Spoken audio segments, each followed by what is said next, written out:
بسم اللہ الرحمن الرحیم۔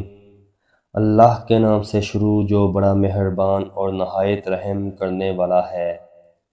زندگی کی اصل خوبصورتی یہ نہیں کہ تم کتنے خوش ہو، بلکہ زندگی کی اصل خوبصورتی یہ ہے کہ دوسرے تم سے کتنا خوش ہیں۔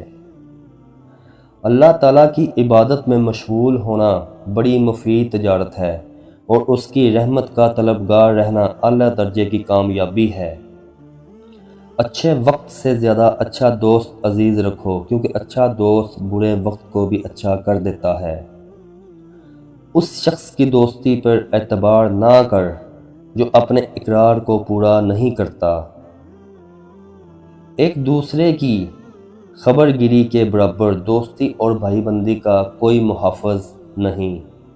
برا دوست کوئلے جیسا ہوتا ہے، جبکہ کوئلہ گرم ہوتا ہے تو ہاتھ جلا دیتا ہے، اور جب کوئلہ ٹھنڈا ہوتا ہے تو ہاتھ کالا کر دیتا ہے۔ نادان کا دوست ہمیشہ تکلیف میں رہتا ہے۔ انسان کے آنسو اس وقت مقدس ہوتے ہیں جب وہ کسی اور کے دکھ اور تکلیف کو محسوس کر کے نکلیں۔ جو شخص اپنے دوست سے بگاڑتا ہے وہ اپنے دوستوں کے شمار کو گھٹاتا ہے۔ تم گلاب کا پھول بن جاؤ، کیونکہ یہ پھول اس کے ہاتھوں میں بھی خوشبو چھوڑ جاتا ہے جو اسے مسل کر پھینک دیتا ہے۔ سخاوت یہ ہے کہ تم اپنا مال خرچ کرو اور دوسروں کے مال پر نظر نہ رکھو۔ کسی کے ساتھ دوستی کرنے سے پہلے اس کی آزمائش اور امتحان لے لیں۔ عقل جہاں میں نہایت پیاری دوست ہوتی ہے۔ محتاجی اور غربت 6 چیزوں سے آتی ہے: جلدی جلدی نماز پڑھنے سے، کھڑے ہو کر پانی پینے سے، منہ سے چراغ بجھانے سے، آستین یا دامن سے منہ صاف کرنے سے، دانتوں سے ناخن توڑنے سے، فجر کی نماز کے بعد فوراً سونے سے۔ جو حق کو چھوڑ کر عزت کا طلبگار ہوتا ہے وہ ذلیل ہو کر رہتا ہے، اور جو حق کے ساتھ دشمنی رکھتا ہے ذلت اس کا ہمیشہ کے لیے مقدر بن جاتی ہے۔ 2 باتیں ساری زندگی کام آئیں گی: ایک غصے کی حالت میں کوئی فیصلہ نہ کرنا، دوسرا خوشی کی حالت میں کوئی وعدہ نہ کرنا۔ ابن آدم، جب گناہوں کے باوجود اللہ کی نعمتیں مسلسل تجھے ملتی رہیں تو ہوشیار ہو جانا کہ تیرا حساب قریب اور سخت ترین ہے۔ جب کوئی دوست تم کو اپنا راز بتائے تو یہ سمجھ لینا کہ وہ اپنی عزت تم کو امانت دے رہا ہے، اس میں کبھی خیانت نہ کرنا۔ جب تم دنیا کی مفلسی سے تنگ آ جاؤ اور عزت کا کوئی رستہ نہ نکلے تو صدقے دے کر اللہ سے تجارت کر لو۔ ایمان اور حیا 2 ایسے پرندے ہیں کہ اگر ان میں سے ایک اڑ جائے تو دوسرا خود ہی مر جاتا ہے۔ اگر کوئی شخص دوستی کے اہل نہ ملے تو کسی نااہل سے دوستی مت کرو۔ کسی کا عیب تلاش کرنے والے کی مثال اس مکھی کی سی ہے جو سارا خوبصورت جسم چھوڑ کر زخم پر بیٹھتی ہے۔ صفائی پاک نفوس کی خصلت ہے اور پرہیزگاری حرام کاموں کے ارتکاب سے روکتی ہے۔ لوگ تمہاری عقل سے تمہاری شخصیت کا وزن کرتے ہیں، لہٰذا تم اپنی عقل کا وزن اپنے علم سے بڑھاؤ۔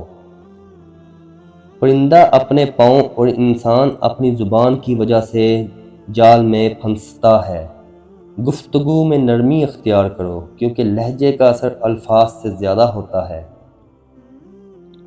کبھی اپنی زبان سے کسی کے عیب بیان نہ کرو، کیونکہ عیب تم میں بھی ہیں اور زبان لوگوں کی بھی ہے۔ اپنوں کو اپنے ہونے کا احساس دلاتے رہیں، ورنہ وقت آپ کے اپنوں کو آپ کے بنا جینا سکھا دے گا۔ معاف کرنا سب سے زیادہ اسے زیب دیتا ہے جو سزا دینے پر قادر ہو۔ مرد کی غیرت کا اندازہ اس کی عورت کے لباس سے ہوتا ہے۔ ہمیں بھی سوچنا چاہیے کہ ہماری عورتوں کا لباس کیسا ہے۔ سچے دوست خوشی کی حالت میں زینت اور تکلیف کے وقت معاون مددگار ہوتے ہیں۔ ان چہروں پر پھٹکار ہے جو صرف برائی کے وقت دکھائی دیتے ہیں۔ رزق کے پیچھے اپنا ایمان خراب مت کرو، کیونکہ رزق انسان کو ایسے تلاش کرتا ہے جیسے مرنے والے کو موت۔ سب سے پہلی عبادت یہ ہے کہ انسان مصیبت میں صبر کرے اور اللہ تعالیٰ کی طرف سے مدد کا انتظار کرے۔ کائنات کی سب سے بڑی مہنگی چیز احساس ہے، جو دنیا کے ہر انسان کے پاس نہیں ہوتی۔ جو ایمان تمہیں بستر سے اٹھا کر مسجد یا مسئلے تک نہیں لے جا سکتا، وہ قبر سے جنت تک کیسے لے جائے گا؟ بہت سے لوگ اس وجہ سے فتنہ میں مبتلا ہو جاتے ہیں کہ ان کے بارے میں اچھے خیالات کا اظہار کیا جاتا ہے۔ کنجوس شخص کتنا بد نصیب ہے کہ دنیا میں فقیروں کی زندگی گزارتا ہے اور قیامت میں امیروں جیسا حساب دے گا۔ جو شخص سیر شکم پیٹ بڑا ہوا ہو کر سوئے، اسے جھوٹے اور پریشان خواب نظر آتے ہیں۔ دوست وہ ہے جو ظلم اور زیادتی کرنے سے منع کرے اور احسان اور نیکی کرنے پر معین و مددگار ہو۔ جس کو تم چاہو اس کو کبھی آزمانا مت، کیونکہ اگر وہ بے وفا نکلا تو دل تمہارا ہی ٹوٹے گا۔ انسان واحد ایسی مخلوق ہے جس کا زہر الفاظ میں ہوتا ہے۔ مخلص دوست کے اندر اتنا پیار چھپا ہوتا ہے جیسے بیج کے اندر درخت۔ برے ساتھی سے تنہائی اچھی ہے۔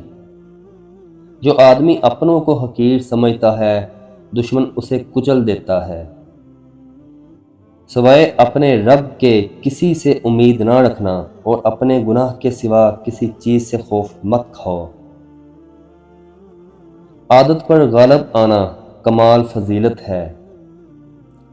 اللہ تعالیٰ کی عبادت میں مشغول ہونا بڑی مفید تجارت ہے، اور اس کی رحمت کا طلبگار رہنا درجے کی کامیابی ہے۔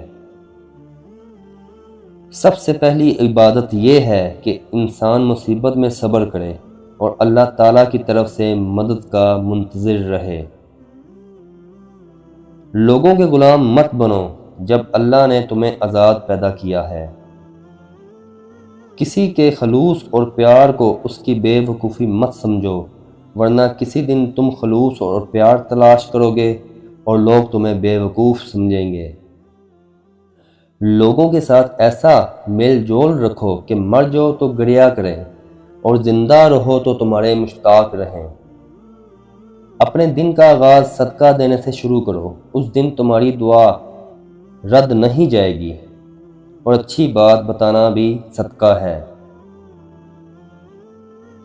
اگر کسی کا ظرف آزمانا ہو تو اس کو زیادہ عزت دو، وہ اعلیٰ ظرف ہوا تو آپ کو اور زیادہ عزت دے گا، اور کم ظرف ہوا تو خود کو اعلیٰ سمجھے گا۔ توکل یہ ہے کہ آدمی اپنی قوت اور طاقت سے ہٹ کر تقدیر الہی پر راضی رہے۔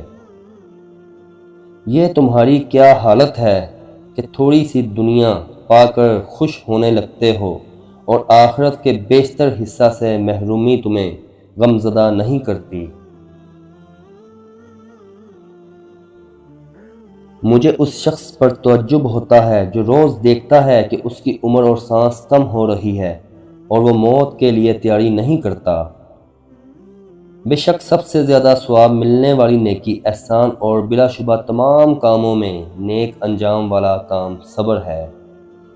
جو شخص حق کے سوا کسی اور ذریعے سے عزت چاہتا ہے، وہ ذلت اٹھاتا ہے۔ انسانیت بہت بڑا خزانہ ہے، اسے لباس میں نہیں انسان میں تلاش کرو۔ اگر نماز پڑھنے والے کو علم ہو جائے کہ اسے کیسے رحمتوں نے گھیر رکھا ہے تو وہ کبھی سجدے سے سر نہ اٹھائے۔ لوگوں کے اخلاق کے مطابق ان سے میل جول رکھو اور اعمال میں ان سے علیحدہ رہو۔ خرچ کرو، دکھاوا نہ کرو، اور خود کو اس لیے بلند نہ کرو کہ تمہیں پہچانا جائے۔ اور تمہارا نام ہو، بلکہ چھپے رہو اور خاموشی اختیار کرو، سلامت رہو گے۔ انسان کا قد 20 سال جبکہ عقل 28 سال کی عمر تک بڑھتی ہے۔ اس کے بعد مرتے دم تک تجربے کا سلسلہ جاری رہتا ہے۔ کوئی شخص آخرت کی عزت اور مرتبے کو 3 چیزوں کے بغیر حاصل نہیں کر سکتا: اخلاص عمل، دنیا کی امیدوں کو چھوٹا کرنا، تقوی کو لازم پکڑنا۔ جس خوشی اور آرام کے بعد جہنم میں جانا پڑے وہ کوئی خوشی اور آرام نہیں۔ جو شخص تم پر غصہ کرے مگر پھر بھی تعلق نہ ختم کرے وہ برے وقت میں تمہارا سچا ساتھی ہے۔ نادان لوگ دولت کے لیے دل کا سکون گنوا دیتے ہیں اور دانش مند دل کے سکون کے لیے دولت لٹا دیتے ہیں۔ جھوٹے کو جھوٹے کی 3 وجہ سے مصائب پیش آتے ہیں۔ اللہ تعالیٰ اس سے ناخوش ہوتا ہے، لوگ اسے ذلیل و خوار سمجھتے ہیں، اللہ تعالیٰ کے فرشتے بھی اس سے ناخوش ہوتے ہیں۔ دوستوں کے غم میں شامل ہوا کرو ہر حال میں، لیکن خوشیوں میں تب تک نہ جانا جب تک وہ خود نہ بلائے۔ انسانیت بہت بڑا خزانہ ہے، اسے لباس میں نہیں انسان میں تلاش کرو۔ بہت سے انسان ایسے ہیں جنہیں زبان نے موت کے گھاٹ اتارا ہے۔ بہت سی دعائیں بیماریاں پیدا کرتی ہیں اور بہت سی بیماریاں خود دوا بن جاتی ہیں۔ عاقل اپنے کام پر اور جاہل اپنی امیدوں پر بھروسہ کرتا ہے۔ عاقل کمال چاہتا ہے اور جاہل مال چاہتا ہے۔ جو زیادہ سنتا ہے اس کا دل مردہ ہو جاتا ہے اور جو زیادہ غصہ کرتا ہے وہ جلد ہلاک ہو جاتا ہے۔